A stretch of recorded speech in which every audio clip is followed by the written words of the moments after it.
माझ्या चॅनलवरती आपल्या सगळ्यांचं मनापासून स्वागत आहे। तर आता लवकरच नवरात्र उत्सव सुरू होत आहे।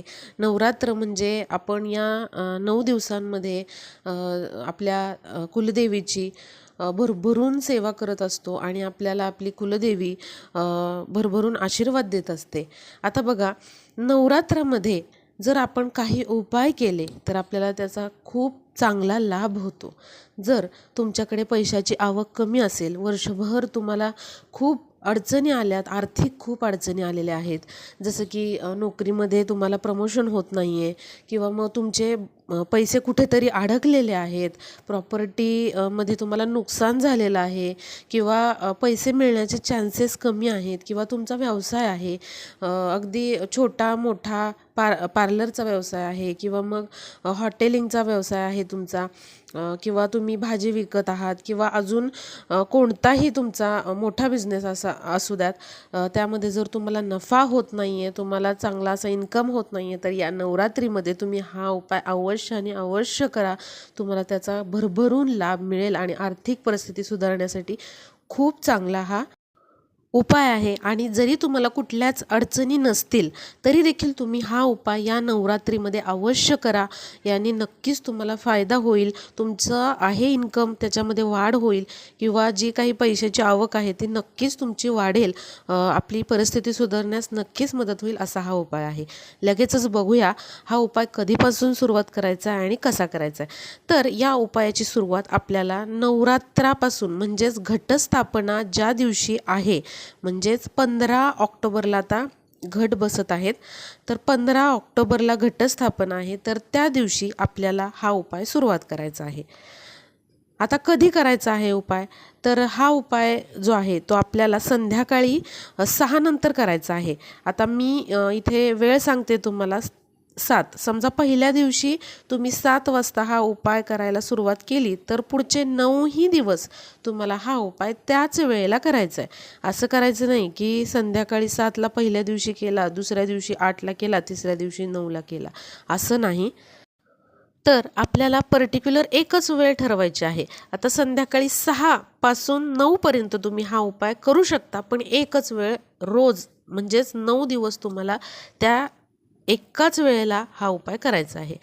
तर बघा, घटस्थापने दिवशी म्हणजेच रविवारी आता घटस्थापना आहे, तर कोणाच्या घरी घट असतील, कोणाच्या घरी घट नसतील तरीही तुम्ही करू शकता हा उपाय। घटस्थापना झालेली असेल तर तुमच्या घरी घट असतील, आणि नसेल तर तुम्ही तुमचे जे देव आहेत ते पूजून वगैरे, पूजा वगैरे आपली झालेली असणार। आता मग संध्याकाळी काय करायचं आहे आपल्याला बघा, तर आधीच तुम्हाला एक छोटीशी काचेची बरणी घ्यायची आहे।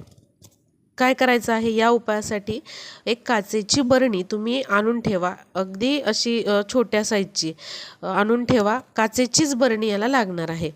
आणि काय करायचं आहे, तर ही काचेची बरणी घ्यायची आहे, त्याच्यामध्ये आपल्याला छोटं मीठ जे असतं ते अगदी फुल भरून ठेवायचं आहे या बरणीमध्ये। हे तुम्ही आदल्या दिवशीच तयारी करून ठेवू शकता। आणि जर तुमच्याकडे ऑलरेडी बरणी असेल, तुम्ही घरातलीच वापरणार असाल, तर बरणी स्वच्छ घासून पुसून कोरडी करून घ्या, ओली बरणी घेऊ नका, त्यामध्ये आपल्याला मीठ भरून ठेवायचं आहे।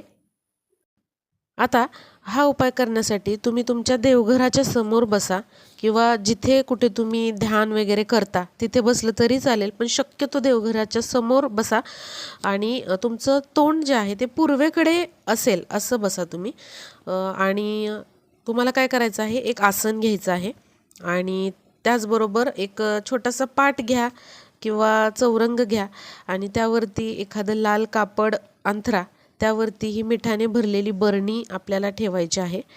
आणि या बरणीला तुम्हाला काय करायचं आहे, लाल पिवळा धागा मिळतो बघा, कलावा मिळतो, तर तो तुम्हाला आणायचा आहे आणि या बरणीचं जे तोंड आहे तिथे तुम्हाला तो बांधायचा आहे। 1 ते 2 गाठी तिथे बांधायच्या आहेत। आणि हा उपाय सुरू करण्याच्या आधी कलावा बांधायचा आहे या मिठाच्या बरणीला। त्यानंतर काय करायचं आहे तुम्हाला, तर या बरणीचं झाकण उघडायचं आहे ज्याच्यामध्ये आपण मीठ भरून ठेवलेलं आहे। आता उपाय करण्याच्या आधी काय करायचं आहे, एक छोटीशी डिश घ्या, त्यावरती थोडेसे तांदूळ ठेवा, हळद कुंकू व्हा आणि त्यावरती तुम्हाला एक पणती प्रज्वलित करायची आहे. आता काय करायचं आहे तुम्हाला, इथे पणती घ्या, मातीची घ्या किंवा मग तुम्ही साधा कुठलाही दिवा घेऊ शकता, पण शक्यतो मी सांगेल मातीची पणती वापरा. आणि नसेलच शक्य मातीची पणती घेणं तर तुम्ही कुठलाही दिवा वापरू शकता, पण 9 दिवस तोच दिवा तुम्हाला वापरायचा आहे. तर समजा पणती घेतलेली आहे, तर डिशमध्ये तांदूळ घेतले, हळद कुंकू वाहिलं तांदळावरती, दिवा प्रज्वलित करायचा आहे. लक्षात घ्या, शुद्ध गाईच्या तुपाचाच दिवा या उपायासाठी लावा. आणि दिवा लावताना तुम्हाला काय करायचं आहे, दिव्याची जी वात आहे ती पण आपल्याला कलाव्याचीच वात घ्यायची आहे. लक्षात घ्या, म्हणजे हा लाल पिवळा धागा जो आपण बरणीला बांधतो आहोत, तर तसाच धागा तुम्हाला घ्यायचा आहे. आणि या लाल पिवळ्या धाग्याचीच वात आपल्याला इथे या दिव्यामध्ये प्रज्वलित करायची आहे. म्हणजे कापसाची वात घ्यायची नाही, तर कलाव्याचीच वात आपल्याला इथे घ्यायची आहे. आणि हा दिवा प्रज्वलित करायचा आहे कुठे, तर जिथे तुम्ही त्या लाल कापडावरती बरणी ठेवलेली आहे, कलावा बांधून, तो धागा बांधून, त्याच्या समोरच आपल्याला काय करायचं आहे, दिवा प्रज्वलित करायचा आहे. आणि दिव्याची जी वात आहे त्याचं जे तोंड आहे ते फक्त दक्षिणेला करू नका, बाकी दुसऱ्या दिशांना तुम्ही करू शकता, फक्त तुम्ही ते दक्षिणेला करायचं नाही. आता काय करायचं आहे, आणि आता काय करायचं आहे आपल्याला, तर एक चांगली लवंग घ्यायची आहे. तर या उपायासाठी तुम्हाला चांगल्या नवीन लवंगा घेऊन या, एक छोटीशी पुडीच घेऊन या लवंगांची. वापरलेल्या घरामध्ये मसाल्यांच्या डब्यामध्ये असलेल्या लवंगा वापरू नका, कारण त्याला कसलेही हात लागलेले असू शकतात. त्यामुळे हा उपाय करण्यासाठी नवीनच लवंगा घेऊन या. आणि काय करायचं आहे, तर तुम्हाला लवंग हातामध्ये घ्यायची आहे. आणि लवंग हातामध्ये घेऊन तुम्हाला नवार्णव मंत्राचा जप करायचा आहे. म्हणजे ओम ऐं ह्रीं क्लीं चामुंडाय विच्चे असं तुम्हाला जप करायचा आहे. किंवा तुम्हाला हा मंत्र येत नसेल तर श्री महालक्ष्मी नमः, श्री महालक्ष्मी नमः तुम्हाला असा 5 मिनिटं जप करायचा आहे. आणि तुम्हाला काय करायचं आहे, देवी आईला तुमची इच्छा सांगायची आहे की माझा असा असा लॉस झालेला आहे, किंवा घरामध्ये परिस्थिती व्यवस्थित नाही आहे, किंवा माझा बिझनेस चालत नाही आहे, तर तो चालू देत, भरभराट येऊ देत माझ्या घरामध्ये, सुख समृद्धी ऐश्वर असं सगळं काही मागायचं आहे तुम्हाला. आणि अशा पद्धतीने तुम्हाला ती जी लवंग आहे ती त्या मिठामध्ये आतमध्ये दाबायची आहे. त्यानंतर तुम्हाला काय करायचं आहे, 1 रुपयाचं नाणं घ्यायचं आहे. आता 1 रुपयाची नाणी पण आपल्याला 9 लागणार आहेत. तर ही जी नाणी आहेत जी वापरणार आहोत आपण उपायासाठी, ती काय करायची आहेत तुम्हाला वेगळी आदल्या दिवशीच स्वच्छ धुवून ती कोरडी करून मग वापरायची आहे. आणि त्याचबरोबर 1 रुपयाचं नाणं देखील त्या मिठामध्ये तुम्हाला असं दाबायचं आहे. आणि पुन्हा माता लक्ष्मीला तुम्हाला हात जोडून प्रार्थना करायची आहे, तुमच्या कुलदेवीला प्रार्थना करायची आहे की माझी अशी अशी इच्छा आहे, किंवा आर्थिक प्रगती माझी होऊ दे, असं तुम्हाला सांगायचं आहे. त्यानंतर त्या ज्या बरणीमध्ये आपण लवंग आणि 1 रुपयाचं नाणं जे आतमध्ये दाबलेलं, तर आपल्याला काय करायचं आहे, धूप दीप ओवाळून घ्यायचा आहे बरणीला त्या. आणि त्यानंतर काय करायचं आहे, एक कापराची वडी घ्यायची आहे. आणि माता लक्ष्मीची जी कोणती आरती तुम्हाला येत आहे ती तुम्ही तिथे म्हणायची आहे. मग दुर्गे दुर्गट भारी म्हणा, किंवा मग वैभवलक्ष्मीची आरती तुम्ही म्हणा, जी कोणती तुम्हाला माता लक्ष्मीची आरती येत आहे ती तुम्हाला तिथे म्हणायची आहे. आणि त्यानंतर काय करायचं आहे, पुन्हा हे जे झाकण आहे बरणीचं ते बंद करायचं आहे. आता बघा, असं मुळीच नाही की आता नवरात्रीमध्ये करायचा आहे उपाय, त्यामुळे जो दिवा तुम्ही या बरणीसमोर लावलेला आहे तो अखंड तेवत राहिला पाहिजे का, तसं नाही. जितका वेळ जातो तितका वेळ जाऊ द्या. दुसऱ्या दिवशी पुन्हा उपाय करताना तुम्ही काय करायचं आहे, संध्याकाळच्या वेळेला तर आपण दीप प्रज्वलन करतोच किंवा दिवा लावतोच.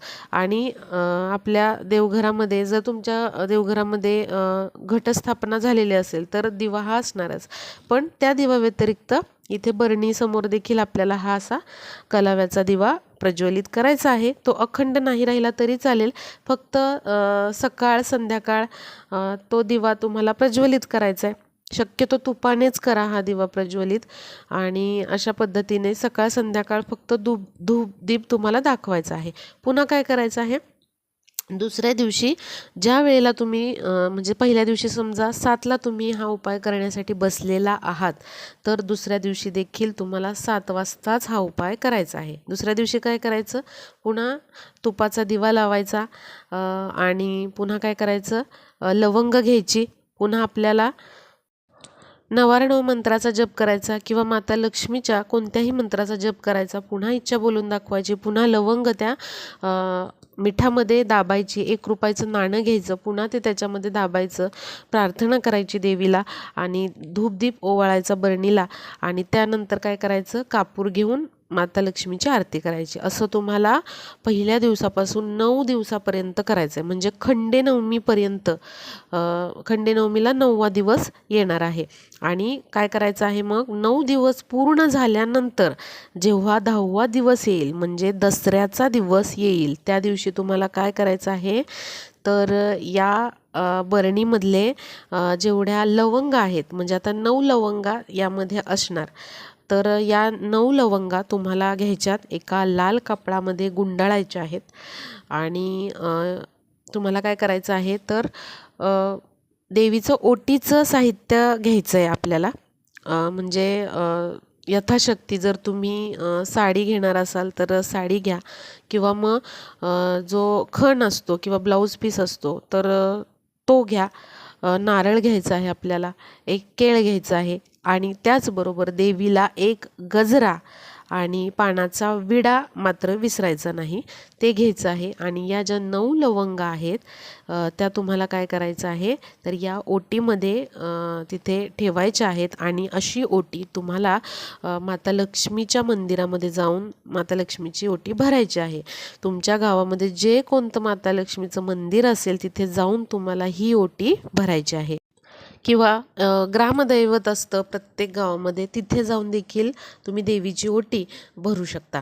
आणि ह्या ज्या लवंगा आहेत त्या लाल कापडामध्ये बांधून तुम्हाला त्या अर्पण करायच्या आहेत. आणि तिथे देखील माता लक्ष्मीला प्रार्थना करायची आहे की माझ्या परिस्थितीमध्ये सुधारणा होऊ देत, आर्थिक भरभराट होऊ दे, ऐश्वर सुख समृद्धी नांदू देत, अशी तुम्हाला मनोभावे प्रार्थना तिथे देवी आईला करायची आहे. आणि त्यानंतर काय करायचं आहे, जे 9 नाणी होती 1 रुपयाची, ते काय करायचे, तुम्हाला एका लाल कापडामध्ये बांधून तुमच्या तिजोरीच्या ठिकाणी ती तुम्हाला कायमस्वरूपी ठेवायची आहेत. आणि जेव्हा कधी शुक्रवार असेल, मंगळवार असेल किंवा एखादा खास दिवस असेल, शुभ दिवस असेल, लक्ष्मीपूजन असेल, त्या दिवशी तुम्हाला अवश्य या नाण्यांची 9 नाण्यांची तुम्हाला पूजा करायची आहे. किंवा जेव्हा तुम्हाला वेळ असेल तेव्हा तुम्हाला धूपदीप दाखवायचा आहे त्या पोटलीला ज्यामध्ये आपण 9 नाणी ठेवलेली आहेत. असं केल्याने नक्कीच आपल्या घरामध्ये भरभराट येते आणि आर्थिक परिस्थिती सुधारण्यास देखील खूप आणि खूप मदत होते. आणि त्याचबरोबर तुम्हाला काय करायचं आहे, दसऱ्या दिवशी मंदिरामध्ये जाताना एक कापराची वडी मंदिरामध्ये न्यायची आहे आणि तिथे देखील तुम्ही माता लक्ष्मीची आरती करायची आहे. तर असा हा उपाय आपल्याला नवरात्रीपासून म्हणजे घटस्थापनेपासून खंडेनवमीपर्यंत तुम्हाला याच्यामध्ये लवंग आणि 1 रुपयाचं नाणं टाकायचं आहे. दसऱ्या दिवशी तुम्हाला काय करायचं आहे, अशा पद्धतीने माता लक्ष्मीला हे लवंगा ज्या आहेत त्या अर्पण करायच्या आहेत. आणि आपट्याची पानं देखील, म्हणजे जे सोनं आपण म्हणतो, ते देखील आपल्याला घेऊन जायचं आहे मंदिरामध्ये.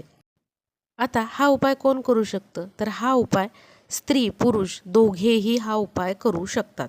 आणि जो कलावा आपण वापरलेला आहे, जो बरणीला बांधलेला कलावा आहे, तर तो तुम्ही स्वतः तुमच्या हातामध्ये वापरू शकता कायमस्वरूपी. नेहमी तुमचंच यश राहील किंवा प्रत्येक गोष्टीमध्ये यश मिळण्यासाठी खूप मदत होईल. फक्त तो टाकून देऊ नका धागा इकडे तिकडे. तुम्हाला जर वाटलं की नाही वापरायचा आहे तर तो काय करा तुम्ही, तर तुमच्या जवळ तिजोरीमध्ये तुम्ही तो ठेवू शकता, पण तो टाकून मात्र द्यायचा नाही.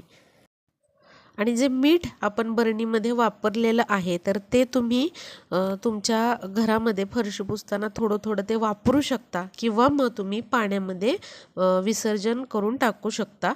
फक्त ते असं कचऱ्यामध्ये आपल्याला फेकून द्यायचं नाही, एवढी मात्र आपल्याला काळजी घ्यायची आहे. आणि 9 दिवस जो आपण कलाव्याचा म्हणजे दिवा वापरणार आहे किंवा वात वापरणार आहे तर ती संपली तर तुम्ही दुसरी वात कलाव्याचीच वापरायची आहे. आणि स्त्री पुरुष दोघेही हा उपाय करू शकतात. जर तुम्हाला मध्येच मासिक धर्म स्त्रियांना आला तर मात्र तुम्हाला कोणाकडून तरी हा उपाय रोज करून घ्यायचाच आहे. पण एकदा उपाय सुरू केला की आपल्याला रोज यामध्ये 1 लवंग आणि 1 रुपयाचं नाणं हे टाकायचंच आहे. आणि हा जो दिवा आहे नंतर तुम्ही तुमच्या घरामध्ये तो वापरू शकता. तुळशीसाठी देखील तुम्ही हा दिवा वापरू शकता.